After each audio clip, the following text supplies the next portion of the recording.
Por la señal de la Santa Cruz de nuestros enemigos, líbranos, Señor Dios nuestro.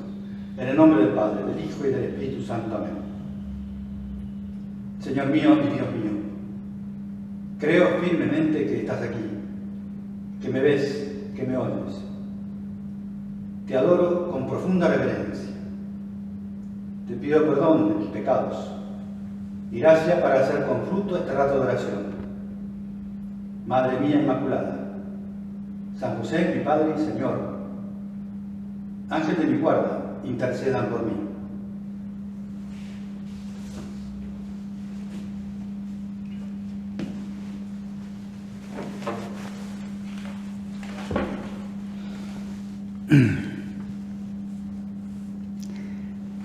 Cuando llega esta época del año, me gusta recordar aquella escena que narra San Mateo del sembrador, el sembrador que salió a sembrar. Y pienso cómo con su nacimiento Jesús comenzó a atraer a la gente, empezó atrayendo ángeles, a los pastores, a los reyes magos,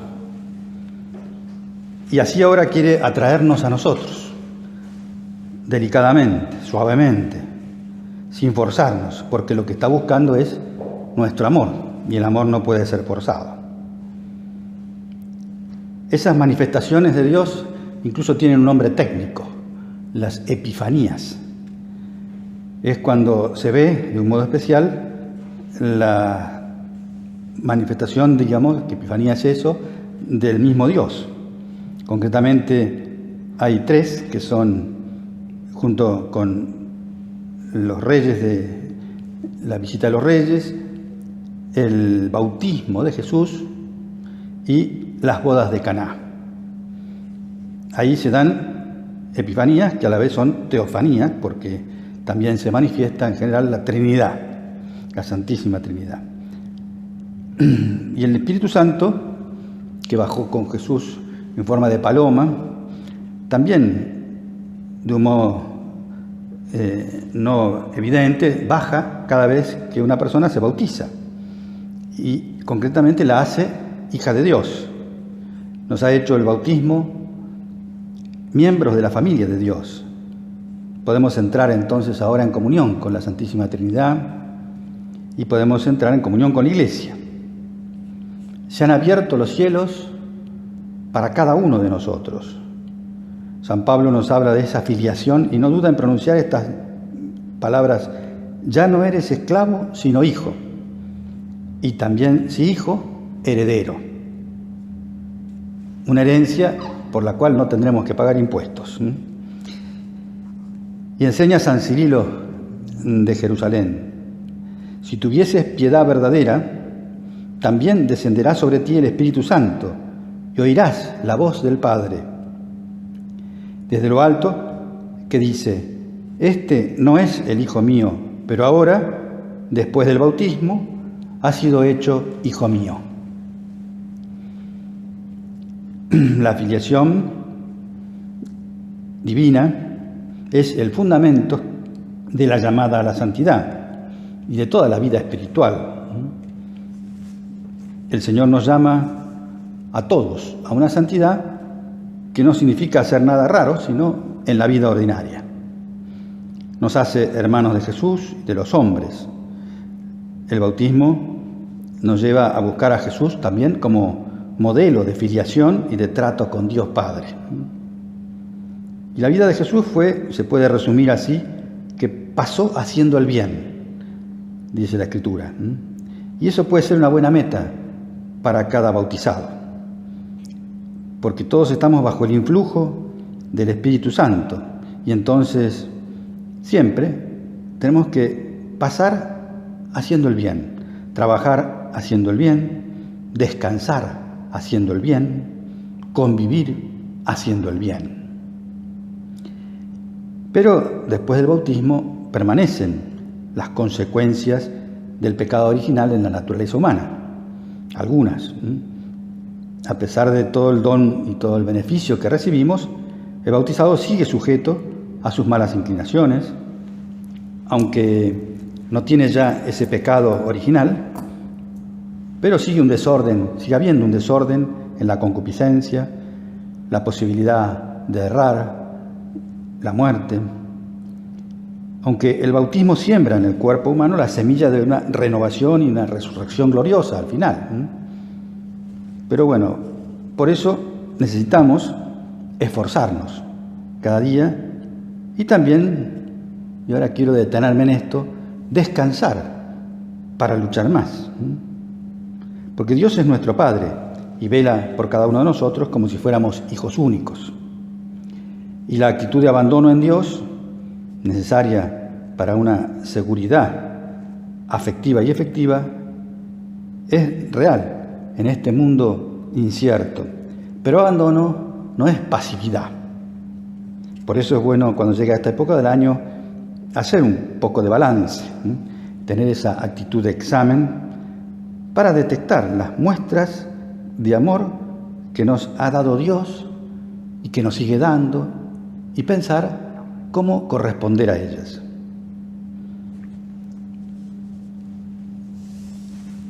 Decía don Fernando Caris, el prelado del Opus Dei, que un año que comienza es una nueva oportunidad. Año nuevo, lucha nueva, como decía San José María, para renovar nuestra ilusión por oír a Dios, que nos habla en las circunstancias diarias, por limpiar lo que empaña nuestra mirada y nos dificulta ver a Jesús. Por eso, procuremos caminar este año in novitate sensus, dicen los romanos, con un sentido nuevo, con una lucha serena y alegre, para conocer y amar más a Jesucristo, y así acoger el regalo de una vida siempre nueva, su vida en nosotros. Ese es el sentido.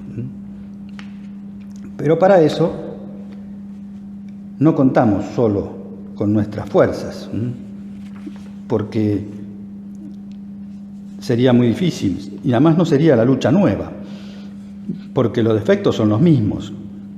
Las dificultades se renuevan, pero son parecidas siempre. ¿Y qué es lo que hace que nuestra vida tenga un sentido nuevo? O sea, que nuestra lucha sea nueva.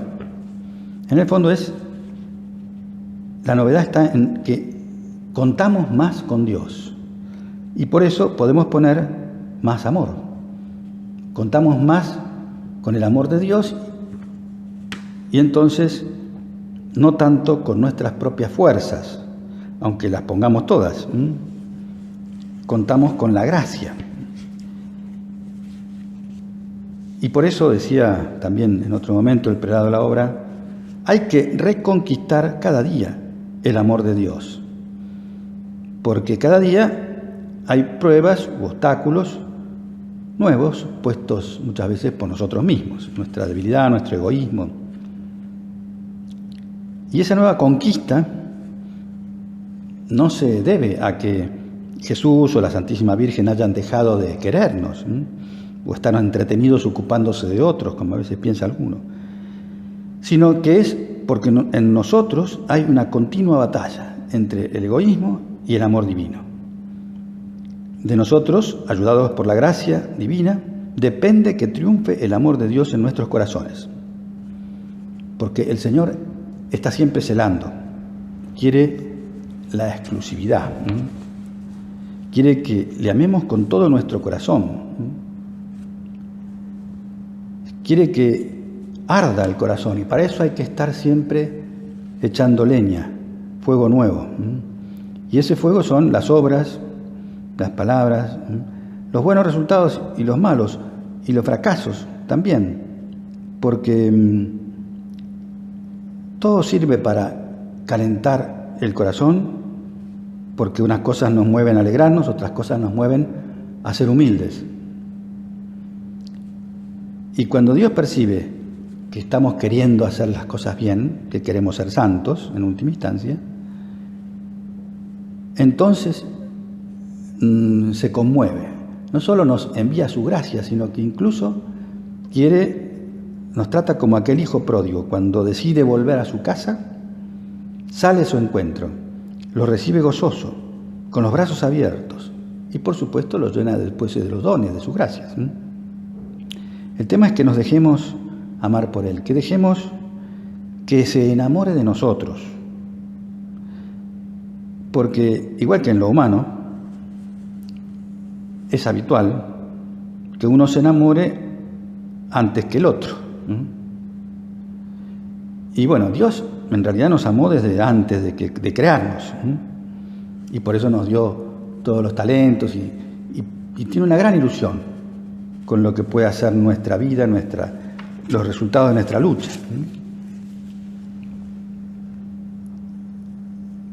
No solamente el Señor nos aguanta. Todos tenemos un poquito de carácter malo, todos por ahí tenemos momentos en los que tenemos que pedir perdón porque hemos reaccionado mal, incluso a veces con el mismo Dios,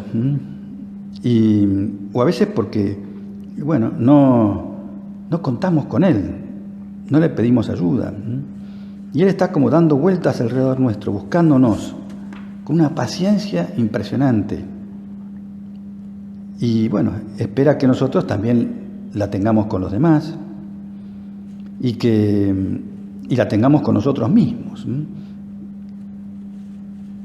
Que tengamos moral de victoria en este año que comienza. Y bueno, si somos pacientes con nuestros propios defectos, si no nos desanimamos, entonces el Señor irá haciendo que ahondemos en nuestro conocimiento propio y en el conocimiento de Él, que vayamos siendo más humildes y que podamos también entonces ser un apoyo, que el Señor pueda contar más con nosotros. A veces viene bien recordar que cuando nos bautizamos hicimos unos compromisos. Lo asumieron nuestros padres y padrinos, pero también después nosotros, porque somos hijos de padrinos o porque son padres de otros, los han renovado. Y bueno, nos hicimos por el bautismo fieles, que junto con la palabra santo la usaban los primeros cristianos para llamarse entre sí, fieles de la Iglesia, de la palabra de Jesús. Y concretamente en la liturgia de la palabra de la celebración del bautismo, el celebrante, después de preguntar el nombre que le habían puesto al niño o la niña, los padres se lo decían, y entonces les preguntaba, ¿y qué piden a la Iglesia para fulano? El bautismo, o la gracia, o el cielo, hay distintas opciones. Y el bautismo, al pedir el bautismo para su hijo, saben que se obligan a educarlo en la fe, para que, guardando los mandamientos de Dios, ame al Señor y al prójimo como Cristo nos enseña en el Evangelio. Y los padres respondieron, sí, lo sabemos. Y después se dirige a los padrinos. ¿Y ustedes, padrinos, están dispuestos a ayudar a sus padres en esa tarea? Sí, estamos dispuestos. Y entonces el celebrante dice, fulanito, fulanita, la comunidad cristiana te recibe con gran alegría. Yo en su nombre te signo con la señal de Cristo Salvador. Y ustedes, padres y padrinos, hagan también sobre él o sobre ella esa señal de la cruz. Y en silencio se le hace ese signo en la frente. Bueno, es bueno recordar que asumimos ese compromiso y que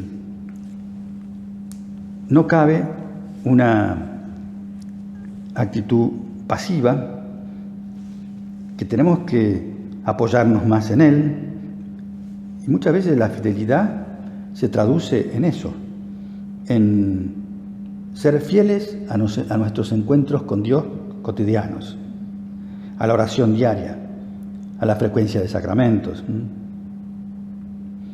Es como que empieza el año y tenemos que llenar un libro que está en blanco, y tenemos que hacerlo no por entusiasmo, pero sí con entusiasmo, que es con amor que el amor de Dios dentro nuestro. Y para eso, como te decía antes, viene bien hacerse un examen, pero no tanto para descubrir qué cosas hicimos mal, sino más bien para ver cómo aprovechar mejor los talentos que hemos recibido.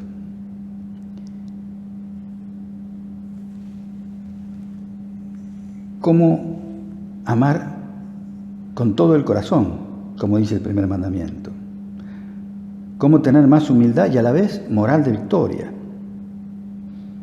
¿Cómo amar con obras exactas, con obras concretas, ¿no? Cuando el Señor califica a los siervos a los cuales ha dado unos talentos y una tarea para realizar y le van viniendo con las respuestas, los resultados, bien, siervo bueno y fiel, porque has sido fiel en lo poco, te confiaré en lo mucho. Y cuando llega el que no lo ha hecho producir al talento, no le dice siervo infiel, le dice siervo malo y perezoso.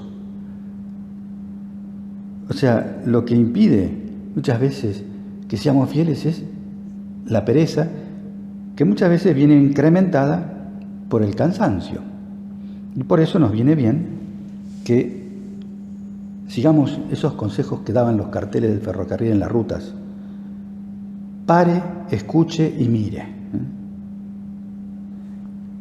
Pare, escuche qué le pide Dios, mire con los ojos sobrenaturales, pero pare, descanse. Porque cuando las cosas cuestan, no es cuestión de allanar las exigencias, sino amar más. Y entonces hace falta que estemos preparados para esos momentos en que estamos cansados, saber descansar. Y decía también el prelado de la obra en una carta que para descansar hay que recuperar la libertad, decía. Es decir, volver a hacer con amor aquello que tenemos que hacer. Porque el cansancio supone una falta de libertad. Nos impide hacer cosas que querríamos hacer. Nos ata, nos esclaviza.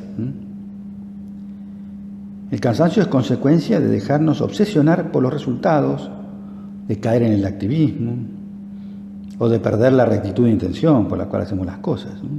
Y hace que entonces no vayamos al ritmo de Dios. Y nos absorben las preocupaciones y las dificultades parecen más grandes, nos frenan, nos paralizan, porque se pierde la visión sobrenatural y nos hacemos negativos, entre comillas, realistas, en realidad negativismo. Nos dejamos llevar también por el que dirán, nos importa más eso que lo que diga Dios. Y perdemos un poco el entusiasmo de hacer las cosas, nos quedamos sin la alegría de la lucha, nos gana la tristeza y hasta podemos terminar en la depresión. Todo por no saber parar, mirar y escuchar. Cuando uno pone amor en las cosas ya no las ve como obligación y por eso se recupera la libertad y se recupera la paz y la alegría. Y el servir a los demás, el ocuparnos de los otros, nos beneficia más a nosotros mismos, incluso que el bien que podamos lograr con ellos. Por eso es que es bueno que ahora que estamos en esta etapa del año, de las vacaciones, del descanso, que las aprovechemos bien.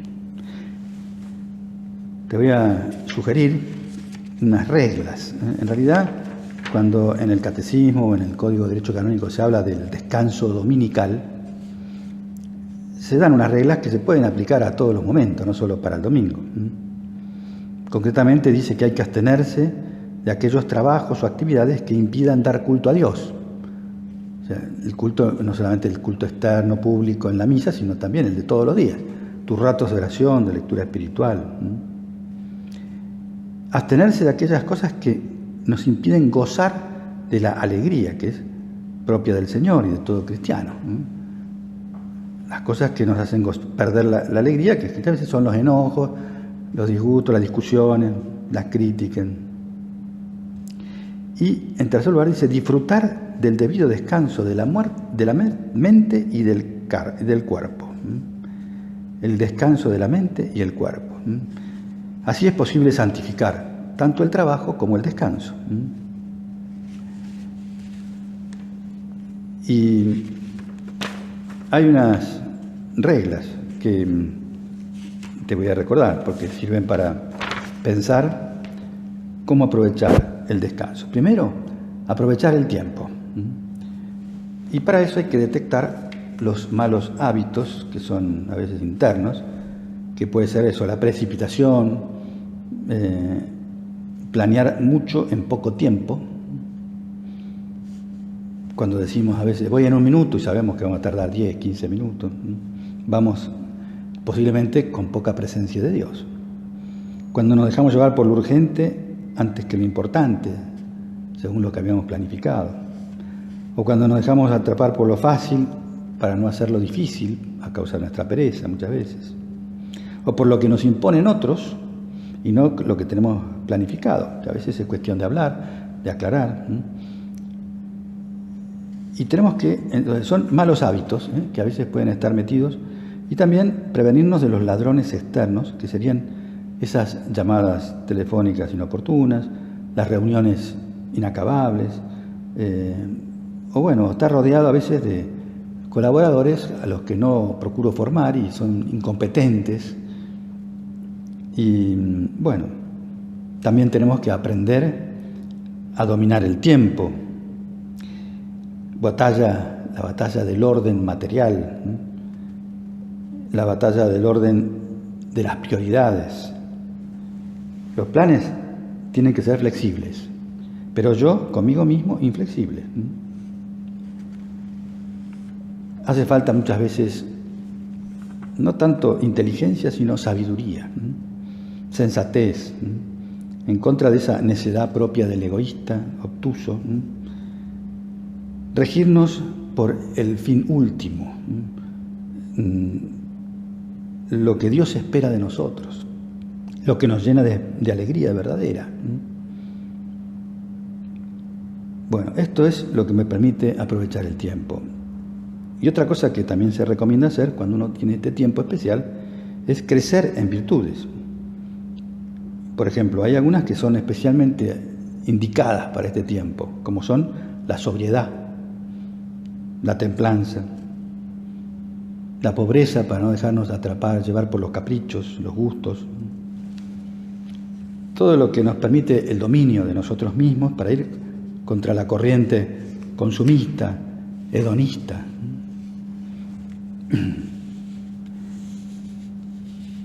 Porque, decía San José María, siempre he entendido el descanso como un apartamiento de lo contingente, diario, nunca como días de ocio. Descanso significa represar, acopiar fuerzas, ideales, planes. En pocas palabras, cambiar de ocupación para volver después con nuevos bríos al quehacer habitual. No podemos estar sin hacer nada. Todos los pecados, dice también un punto de camino. Me has dicho, parece que están esperando el primer rato de ocio, pero es que el ocio mismo ya debe ser un pecado. El que se entrega a trabajar por Cristo no ha de tener un momento libre, porque el descanso no es no hacer nada, sino distraernos en actividades que exigen menos esfuerzo u otro tipo de esfuerzos. Descansar es fundamental. Alguna vez me hacían ver que el nombre de la bestia apocalíptica es 666. Y dicen, ¿por qué? Una teoría dice que es que nunca llega a 7. El 7 es el día que descansó Dios. Y la bestia es una activista, que nunca descansa. Siempre tiene algo urgente que hacer, siempre está conectado, siempre está mandando, recibiendo noticias, mensajes, y hace muchas cosas a la vez sin concentrarse en una sola, en lo importante. Y las cosas de Dios también requieren algo de exclusividad. Uno puede rezar mientras va, viene, pero a veces hay que dedicar un tiempo exclusivo. Hay que aprender a recogerse, porque si no, siempre seré como arrastrado por las circunstancias, por las personas violentas o lo que sea, ¿no? Hay que tener la mente en paz, en presencia de Dios, hay que tener el físico bien, dormir, comer lo necesario, no demás, y el corazón lleno de alegría. Así sí es posible descansar, represar, acopiar fuerzas, hacerse planes. Bueno, vamos a pedirle a nuestra Madre la Virgen que nos ayude a parar, escuchar y mirar y avanzar por donde nos está pidiendo el Señor que lo hagamos. Una de las cosas que dicen en la Escritura que María hacía cuando le pasaban cosas que no entendía era recordarlas en su corazón. Las guardaba todas y las meditaba en su corazón. Por ejemplo, San Lucas. O sea que ella grababa en su corazón esas cosas que le habían pasado, las meditaba para descubrir el sentido que tenían para Dios, el sentido teológico, de esos mensajes, que los interpretaba como mensajes para ella, esos hechos que sucedían a su alrededor. Y bueno, esto también es un buen ejercicio para que hagamos. Recordar, volver a pasar por el corazón, que eso sería recordar, todo lo vivido este año pasado y descubrir todo lo que el Señor ha querido decirnos con ello. Vamos a pedirle a María que nos ayude a recordar para agradecerle al Señor el haber caminado con nosotros todo este año. Recordar para aprender cómo piensa, cómo hace Él las cosas y así poder ser más fieles, más dóciles. Recordar para confiar, porque hemos experimentado que no nos suelta de su mano, que nos acompaña, nos guía siempre. Cuando le pedimos ayuda, ahí está. Recordar para pedir perdón por nuestras faltas también, pedir más ayuda de su gracia, ¿no? Y así entenderemos siempre ese criterio maduro, responsable, ¿no?, de saber que Dios está detrás de todo, ¿no?, y la paz y la alegría que nos deja en el corazón cuando hacemos su voluntad, ¿no?, como María. Vamos a pedirle que nos guíe, que nos lleve de la mano para poder aprovechar este nuevo año y que podamos ser unos instrumentos en las manos de Dios para todo lo que Él tiene ilusión, para lo que nos ha dado los talentos, para todo lo que Él espera que podamos hacer.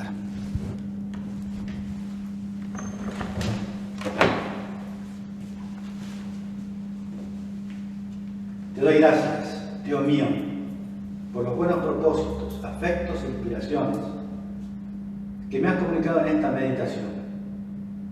Te pido ayuda para ponerlos por obra. Madre mía Inmaculada, San José mi Padre y Señor, ángel de mi guarda, intercedan por mí.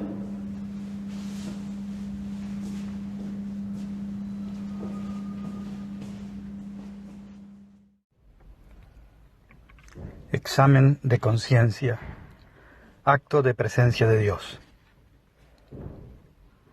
Habéis recibido un espíritu de hijo de adopción, en el que clamamos, Abba, Padre.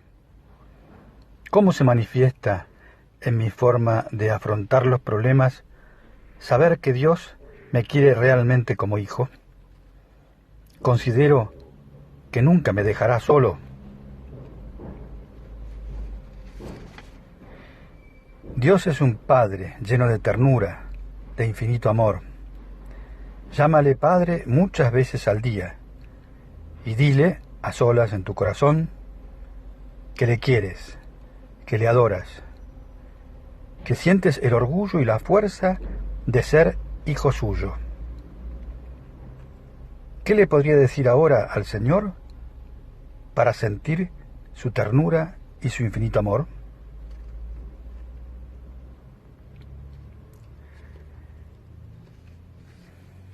Yo estaré con ustedes todos los días, hasta el fin del mundo. Me doy cuenta de que esta manera, esta promesa me la hace también Jesús a mí personalmente. Esta consideración me da paz y seguridad en mi día a día.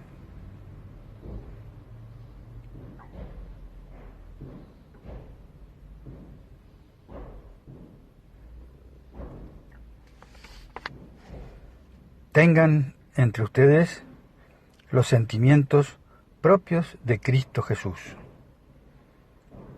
Aprovecho la lectura diaria del Evangelio para conocer y amar más a Jesús y pedirle identificar mi corazón más con el suyo.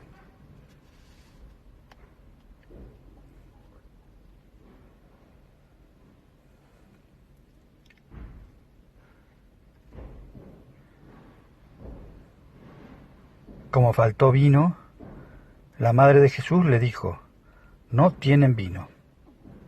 En Caná, María pide, insiste, sin desanimarse, con perseverancia. ¿Y cómo logra? ¿Ante qué necesidades podría acudir a mi madre, la Virgen Santísima, la Omnipotencia suplicante, para que me ayude a orar con audacia y sensatez?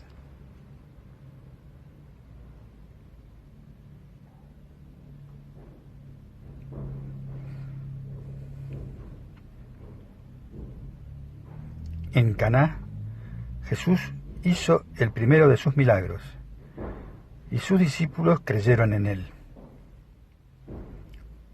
¿Cómo facilito que Dios pueda obrar a través de mi forma de actuar y de mis palabras?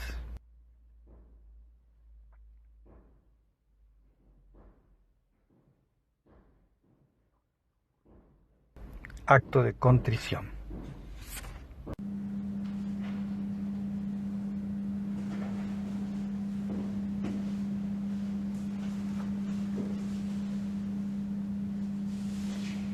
Por la señal de la Santa Cruz de nuestros enemigos, líbranos, Señor Dios nuestro.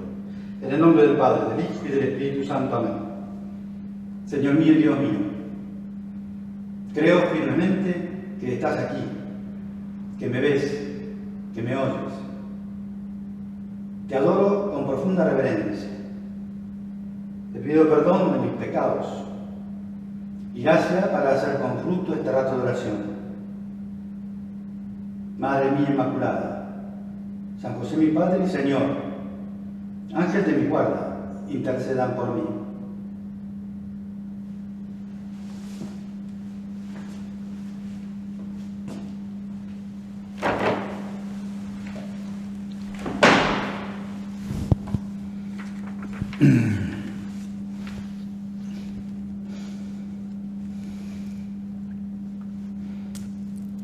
Te decía al comienzo de la otra meditación cómo estas epifanías o acontecimientos litúrgicos de estos días son manifestaciones de Jesús y que también lo quiere hacer para nosotros, que también quiere que lo miremos, que atendamos las cosas que le pasaron porque nos dicen mucho a cada uno.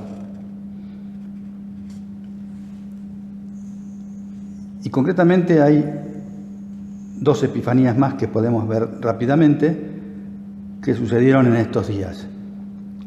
La venida de los Reyes Magos y las bodas de Caná en Galilea, el primer domingo del tiempo ordinario.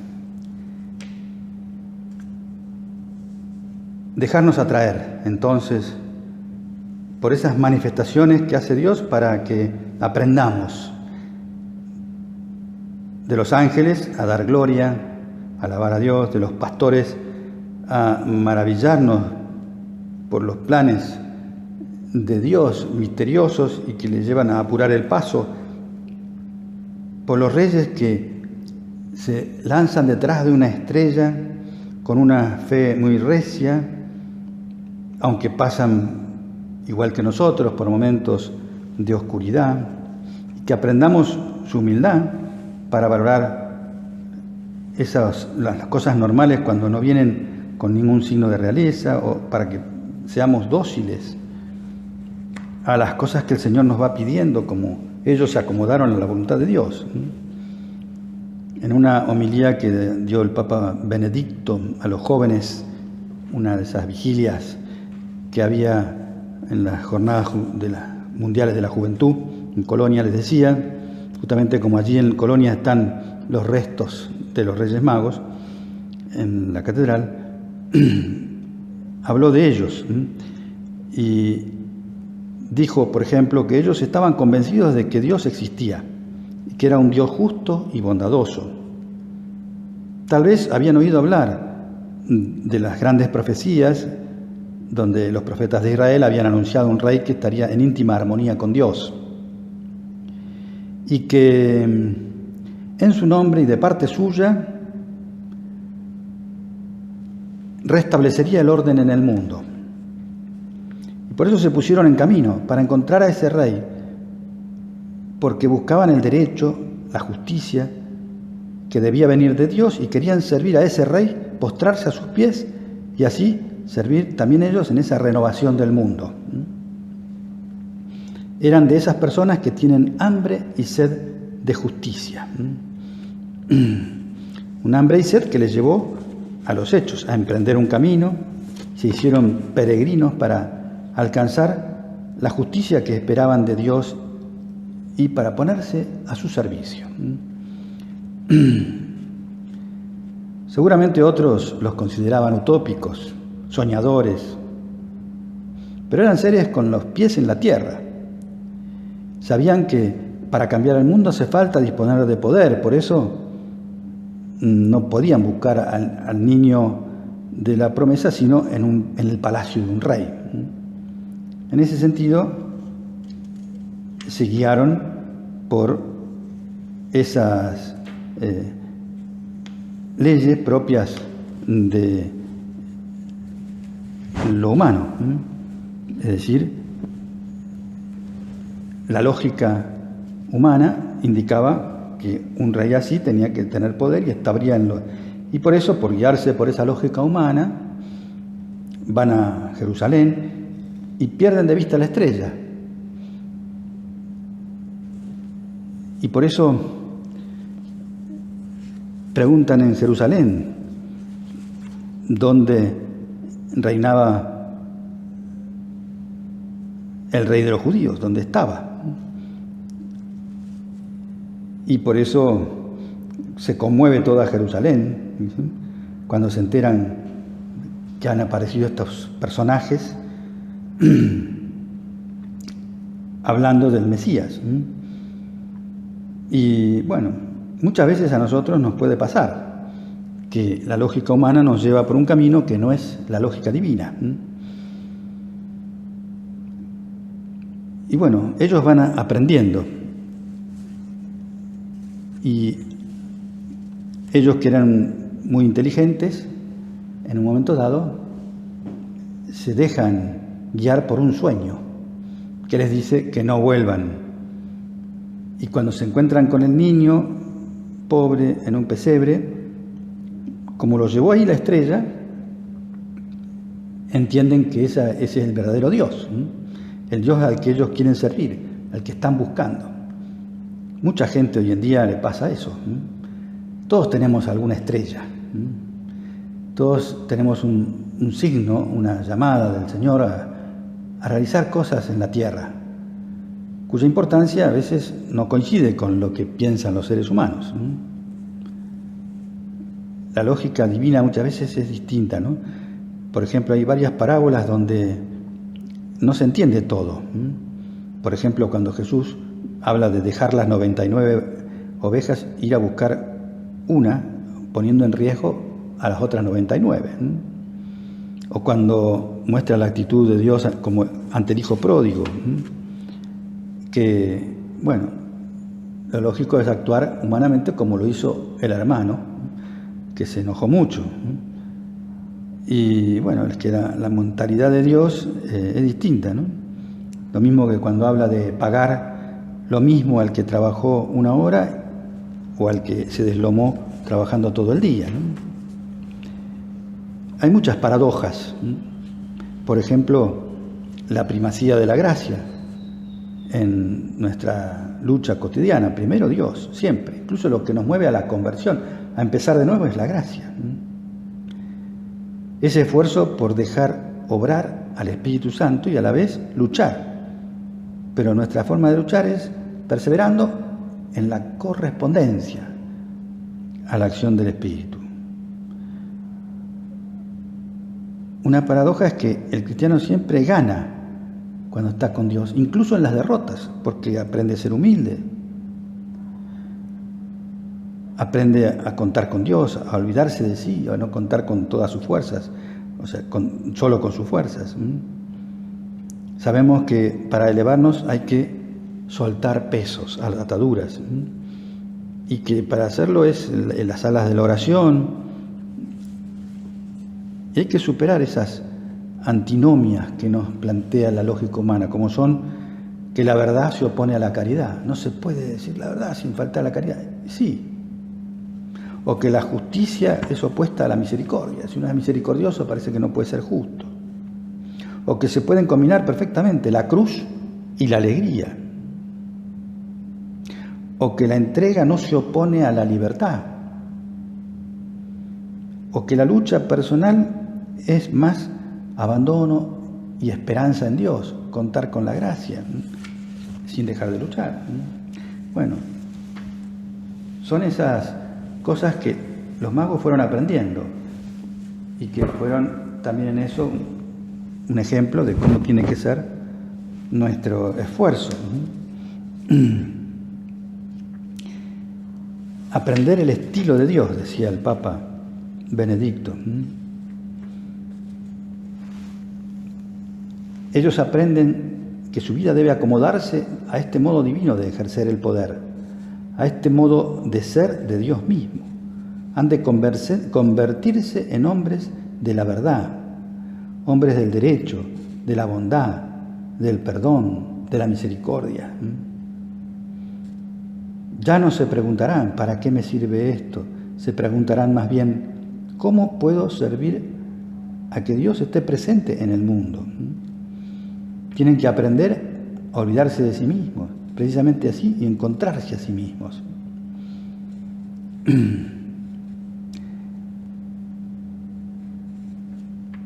Los magos, decía el Papa por último,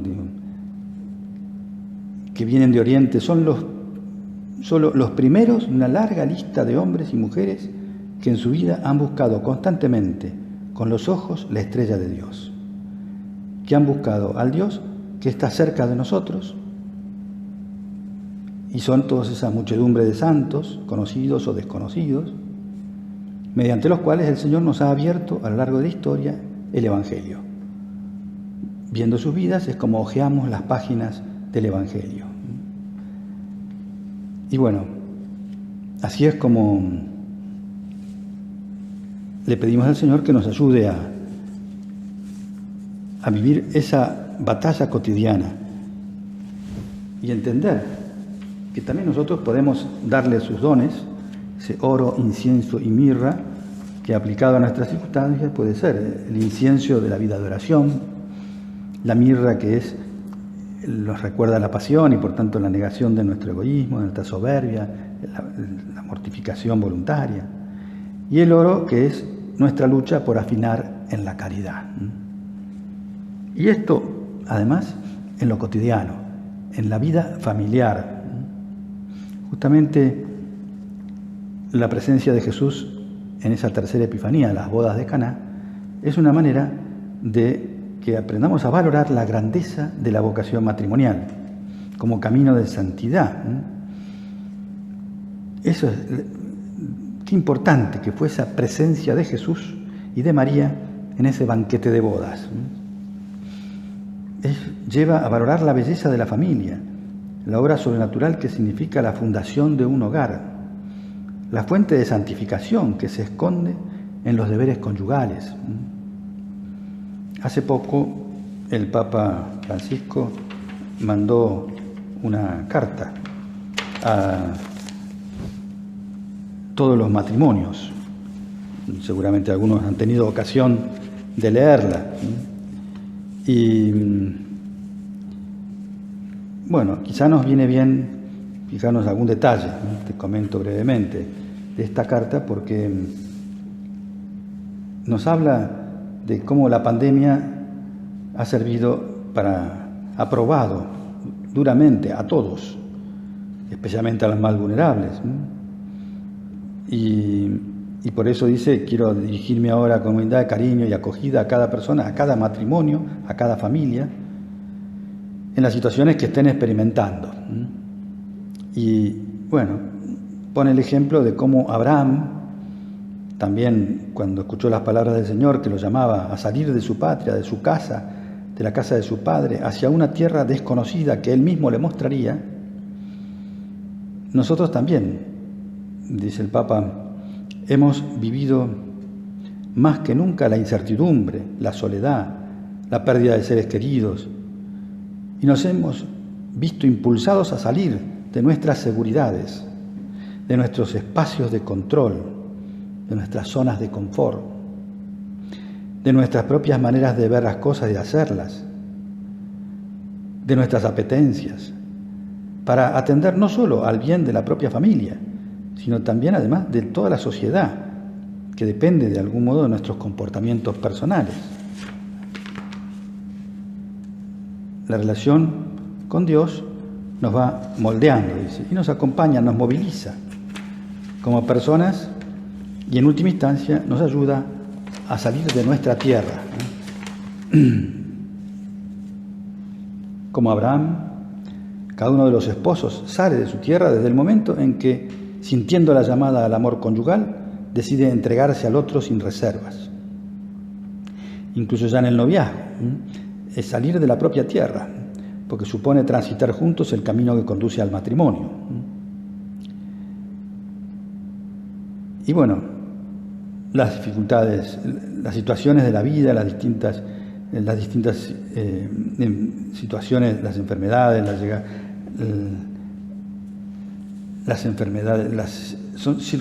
la llegada de los hijos después, el trabajo, son circunstancias en las que el compromiso que adquirieron el uno con el otro hace que cada uno tenga que abandonar sus propias inercias, certidumbres, zonas de confort y salir hacia la tierra que Dios le promete, que ser dos en Cristo, dos en uno. También trae aquí el Papa unas palabras para los hijos, que son un regalo siempre, que cambian la historia de cada familia y que están sedientos de amor, de reconocimiento, de estima, de confianza. Por eso la paternidad y la maternidad nos llaman a ser generativos, para dar a sus hijos el gozo de descubrirse hijos de Dios, hijos de un Padre que ya desde el primer instante los ha amado tiernamente y los lleva de la mano cada día. Y bueno, educar a los hijos es una tarea que cada vez los padres se dan cuenta que implica olvidarse de sí y dar todo lo que tienen. Y bueno, es importante, dice el Papa, como padre y madre, relacionarse con los hijos a partir de una autoridad ganada día tras día. Ellos necesitan una seguridad que les ayude a experimentar la confianza en ustedes. Y será eso, la belleza de sus vidas, la certeza de no estar nunca solos, pase, lo que les mueva, ¿no? Bueno, recomienda el Papa aquí leer la Evangelii Gaudium y l'Amoris Laetitia, ¿no? Esas encíclicas donde nos da muchos criterios, y sobre todo en la Amoris Laetitia, el capítulo 4, el amor en el matrimonio, donde habla de esa paciencia, de la actitud de servicio, de cómo hay que no hacer alarde, no agrandarse, sino ser amable, vivir el desprendimiento sin violencias interiores, pidiendo perdón, alegrarse con los demás. Son todos puntos de ese capítulo 4 que te recomiendan, ¿no?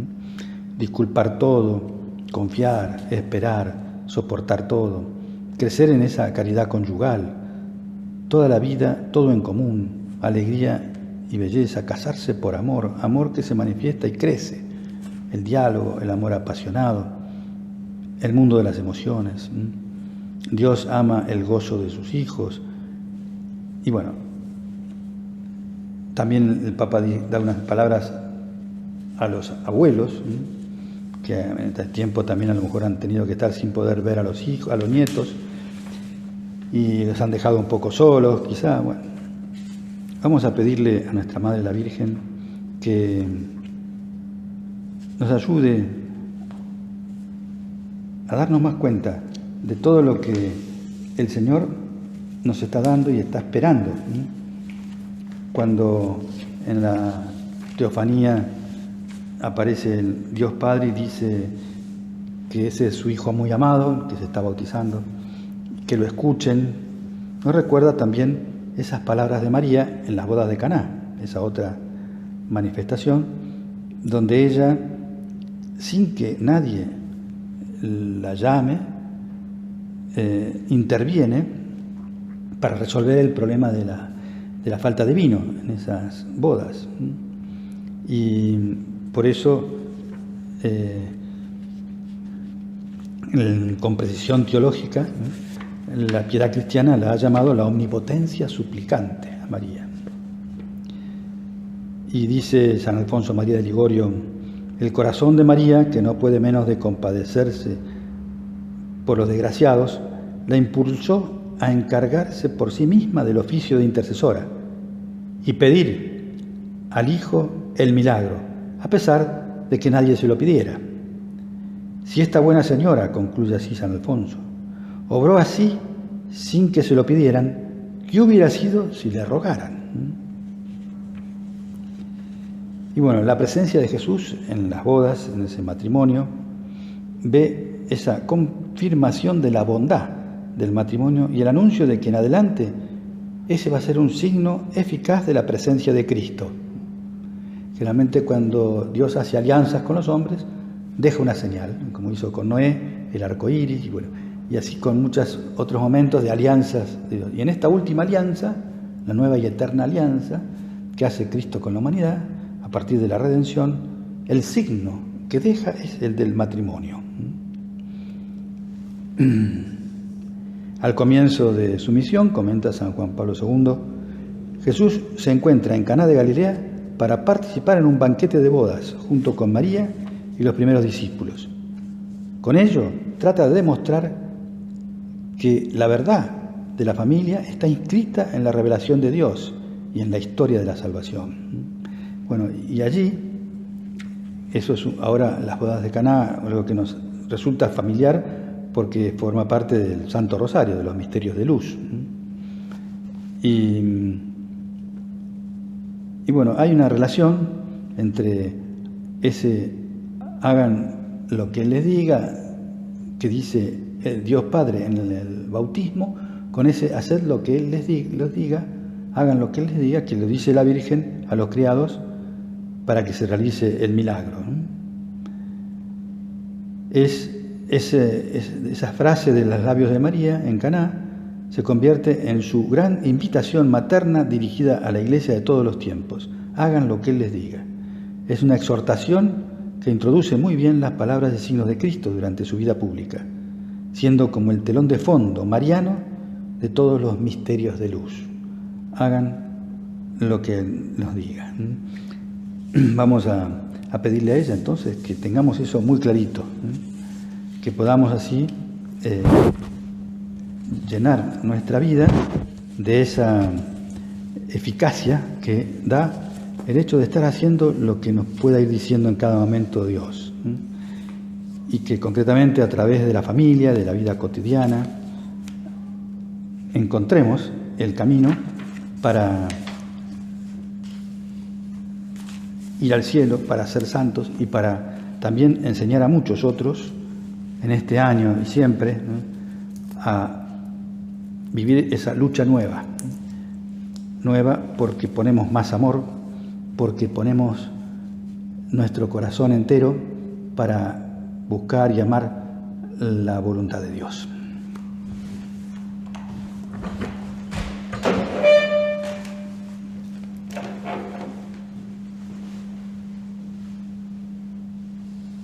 Te doy gracias, Dios mío, por los buenos propósitos, afectos e inspiraciones que me has comunicado en esta meditación.